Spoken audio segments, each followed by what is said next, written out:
Welcome to Consistency Breeds Growth Radio. I am your host, Justin Romer.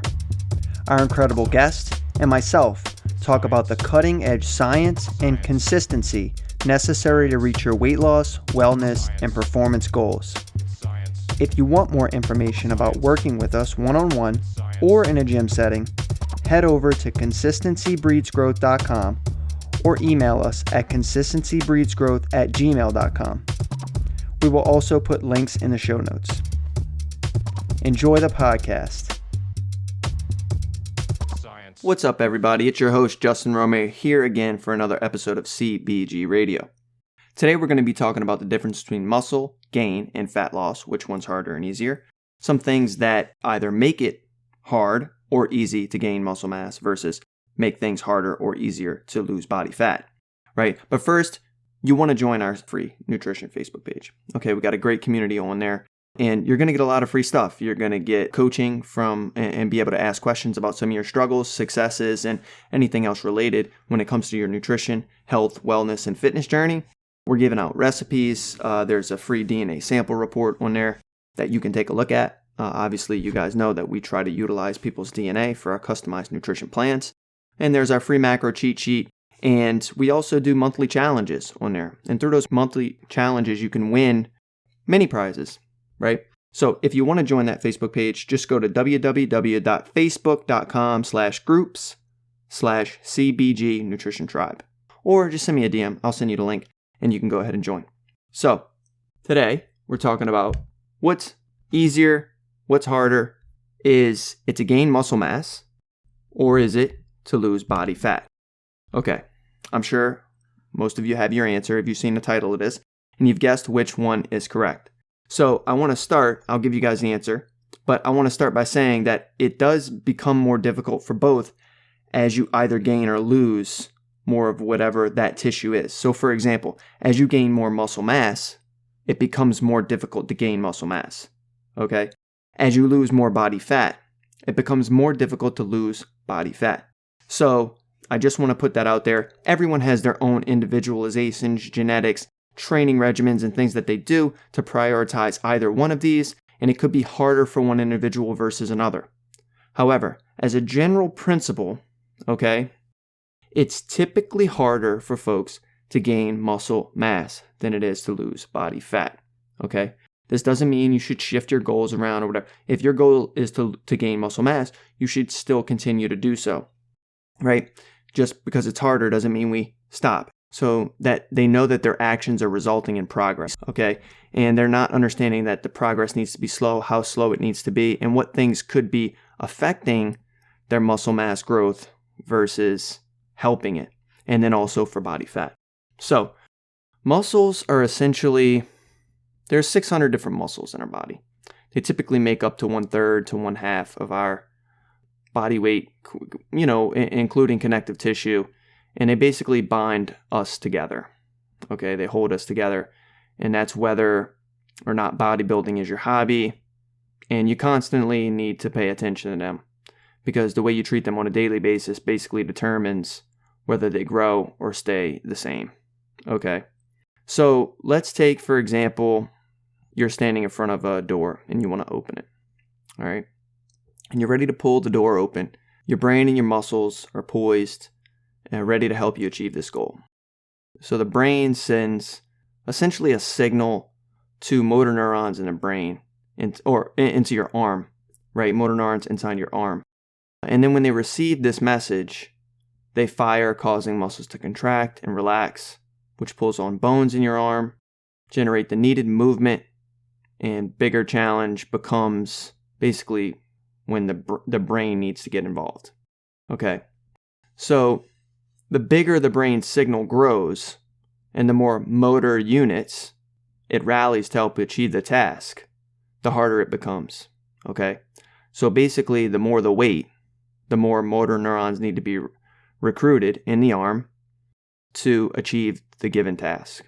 Okay, so let's say the door is like extremely heavy. We've all come across those doors that like either don't open because they're like extremely heavy. They're like made of iron or whatever.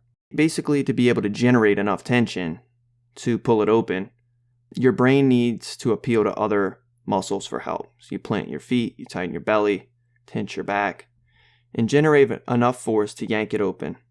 And basically the brain system has leveraged the resources you have from other muscles to meet the demand. And while all this is happening, what happens is muscle fibers undergo a cellular change, okay? Because it's expressing something that it hasn't before, something heavier than before, right? And that change is typically in the form of microscopic damage, okay? Now, damage sounds like actually a bad thing, but in this actual context, it's really a good thing, all right? And there are a lot of different mechanisms that people talk about for muscle growth, hypertrophy, and other things. This is a simplistic overview of that, okay? So it is a good thing, okay? And these injured muscle cells release inflammatory molecules called cytokines, okay? And these cytokines activate the immune system to basically come in and repair the damage of that muscle tissue, right?